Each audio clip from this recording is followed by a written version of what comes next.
And we'll see Ray Cook of Hillside, New Jersey, who is the reigning world champion in stock eliminator.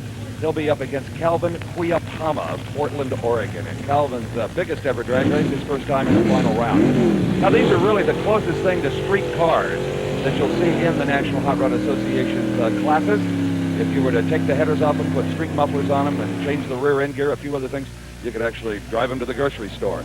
The rules are very strict as to the modifications allowed. By just getting this far, Ray Cook has earned $15,000 in the points chase towards the WR Grace Quaker State Sportsman Cup. Now here, subtract 1139 from 15.50, and that will tell you how much of a head start will go to Calvin Cuiapama in the slower Chevrolet here in the Tower Lane. Those are the national indexes for the classes. What NHRA says a well-prepared, properly driven car should run. You see the Christmas tree, the lights coming down? It's a good green light start for Calvin Cuiapama. Having to be patient is the world champion now, Quaker State Grace Cup champ, Ray Cook, and can he catch the fleeing Chevrolet? It looks almost impossible, but here comes the Dodge Challenger, a 426 Hemi, and he got him.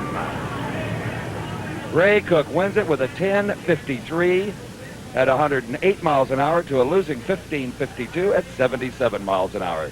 So the handicap system, again, was the big equalizer. Now, in stock eliminator, Ray Cook cannot run quicker than the index. And he managed to keep a tight rein on that Mopar. That's a big Hemi, and it took that kind of muscle to get around the Chevrolet. Right now, Calvin Cuiapama thinks his engine fell out. Ray Cook came by so fast. And on the starting line, as we pick up the pace, just a few final runs to go before we conclude this Fall Nationals. Here is the Superstock final. In the far lane is the 68 Plymouth Barracuda. This is another Hemi 426 of Harry Holton, a car dealer from Modesto, California.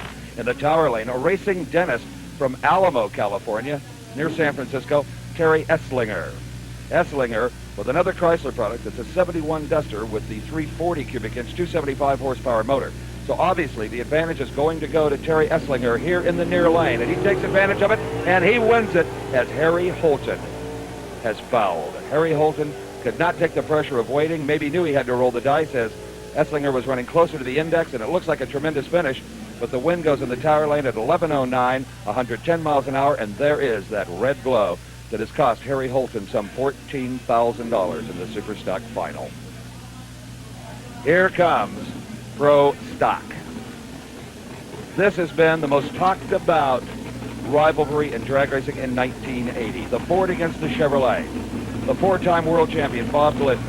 It appears now that he is going to have to give up that number one for next year to the man in the opposite lane, Lee Shepard from Arlington, Texas, the famed Rear End Morrison Big Block Camaro. These two have met time after time this year. It has been Shepard in the winner's circle more than Glidden, and primarily on driving ability. He has won 3 final rounds this year against Bob Glidden of Whiteland, Indiana, with slower lapse time, meaning that he cut the light finer than did Glidden. So Glidden knows he cannot be complacent here. Glidden, the national record holder, at 8.31 seconds. He's in the near lane with the Ford. The Chevrolet in the far lane is Lee Shepard. Let's see what happens. It is a great start by both drivers. It is, I can't tell. Let's look to the win lights. It is the far lane, another whole shot victory by Lee Shepard. Now compare these times. An 8:51 wins it, an 8:41 loses it. So Glidden was again late off the mark. Let's watch it, see if we can pick up the whole shot. There it is, and a 1/10 of a second is several car lengths sometimes in drag racing. So even though Glidden ran a 1/10 quicker, all it did was bring him up on Shepard's fender. Lee Shepard for Chevrolet wins at 8:51 to a 1/10 quicker 8:41, 158, and here's the, oh, my Lord. Thank God for the win computer. 8:51, 8:41, virtually a dead heat, but there is no such thing. That win computer is going to pick one car or the other. Oh, the awesome sound. If only we could capture it for you. It would blow our audio equipment to bits. These cars make so much noise, but it's a sweet sound. The spectators cover their ears and relish in it. Here is Shirley Muldowney. It is time for the Top Fuel final round. Shirley, I think if you were to poll most of the so-called experts in the pits, as their driving ability, they would pick Shirley Muldowney, especially right off that starting line. Shirley in the near lane, blistering the tires. One of the most aggressive drivers in the sport. Now, as the sun slowly sets, you start to see the long nitro flames licking out of the headers at the airfoils high over the rear end. The raw nitro spewing out of the pipes and igniting in the atmosphere. Marvin Graham comes back very quickly. Have track conditions changed? The temperature has dropped 10 degrees since the semifinal. Shirley Muldowney, number 4 in the world. A win here could move her up as high as number 2, possibly. And going into the final race of the year, she would still have a shot at the World Championship. In fact, it's going to be a war between Gary Beck and Jeb Allen and Shirley Muldowney. Marvin Graham, who got a late start, but once he hit his stride, has been absolutely dominant from an elapsed time standpoint. He is low ET in this event at 5:79. But as you just saw in Pro Stock, it still takes a driver to put these cars in the winner's circle. Ron Tobler, crew chief for Shirley Muldowney, checking the engine temperature with the palm of his hand. Look at the flames from the $25 a gallon fuel. Shirley takes one more stab at the throttle to heat up the clutch and the tires. She moves forward. You see Marvin Graham putting a little pressure on her. He moves right up to pre-stage. That top yellow light in his lane. It does nothing but tell the drivers they're close. A foot away. Now Shirley moves in and tucks to Marvin with the throttle. Gives it a whack. 4,000 horsepower. The final round of Top Fuel Eliminator at the Fall Nationals. It has been a classic event. Graham taking his time. Here we go. Shirley Muldowney with the wheels in the air right alongside Marvin Graham, and it looks like it is Wonder Woman. Shirley Muldowney, the yellow parachute out, and Marvin Graham is turned away in the final round of the Fall Nationals. Side by side, 5-second elapsed time of 5:84 as crew chief Tobler waits for the time. 5:84, 241.93 miles an hour, an identical speed for Marvin Graham, 241.93, but he was a little bit short in the elapsed time department of 5.91. What a way to end Top Fuel, side by side, 5-second runs. A 5:84 for Shirley, a 5:91 for Marvin Graham. Marvin appeared to leave right with her. What a great race. So good. Let's see it again. Now watch the front end of Shirley's car. As she lets the clutch out, it just dangles in the air. Finally, it sets down. Marvin Graham doing the very same thing.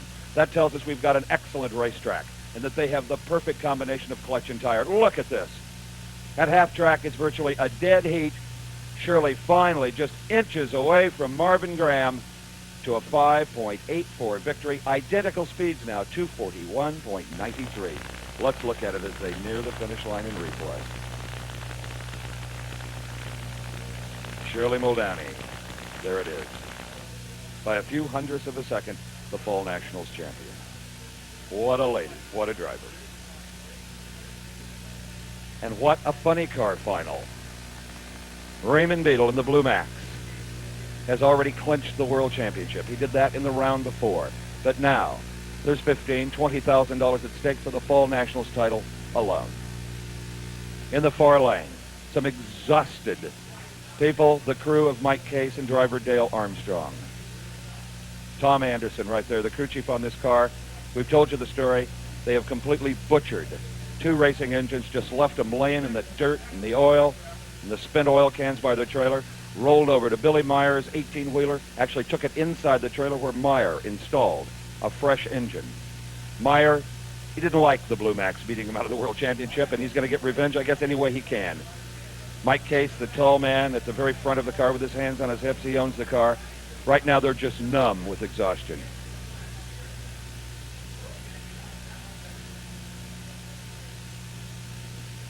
The sun really over the horizon now. It's a beautiful evening, but we've only got really a few more minutes of light. It could actually get danger if it gets much later as far as visibility for these drivers is concerned. There's a shot of what these men try so hard to get right. The racing engine that powers a AA fuel funny car. A lot of the fans call them floppers because the bodies flop up and down. They identify with the body styles even though they're just fiberglass replicas. It's a Plymouth Horizon body for Raymond Beadle in the Blue Max in the Tower Lane. For Dale Armstrong in the right-hand lane, a Dodge Challenger body. Hardly recognizable, but that's what they call it.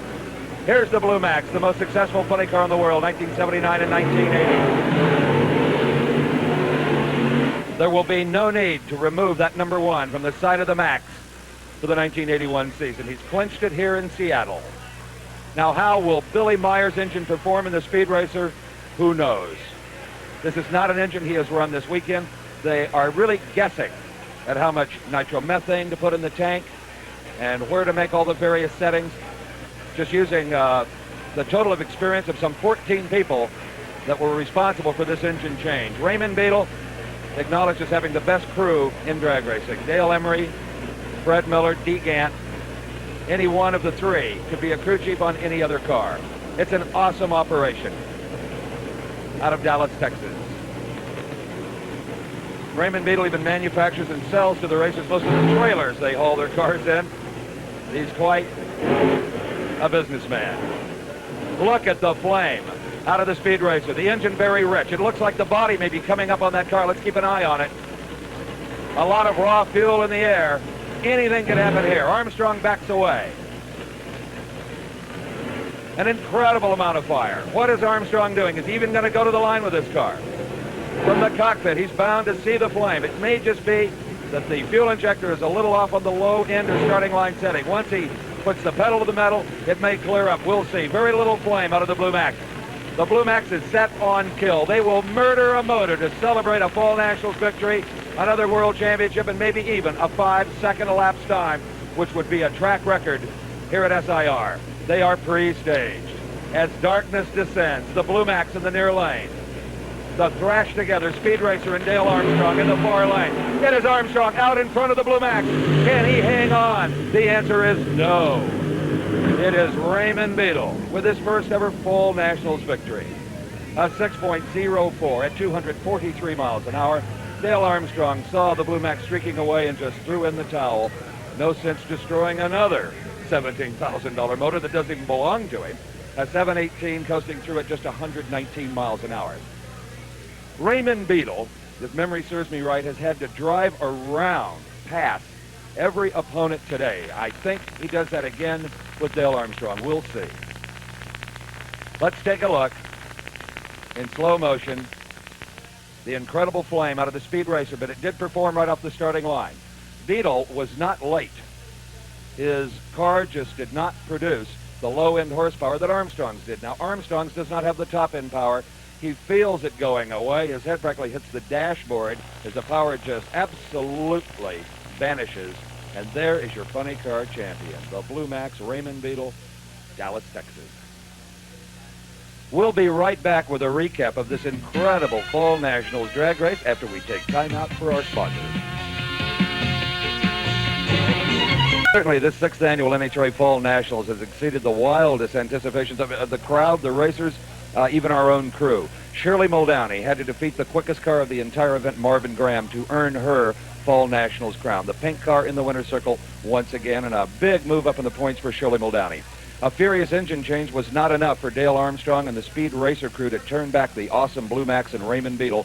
Beadle winning the Fall Nationals, and more important really to him, clinching his 2nd consecutive world title in the funny car category. Now, the big news is in pro stock, an incredible development. If you'll remember, it was the closest race of the day, only 1/1000th separating Lee Shepard in the far lane, Bob Glidden in the near lane. We called the winner first on the win light in the timing tower. However, the win light at the finish line, the ones that the fans depend on, are the final say-so.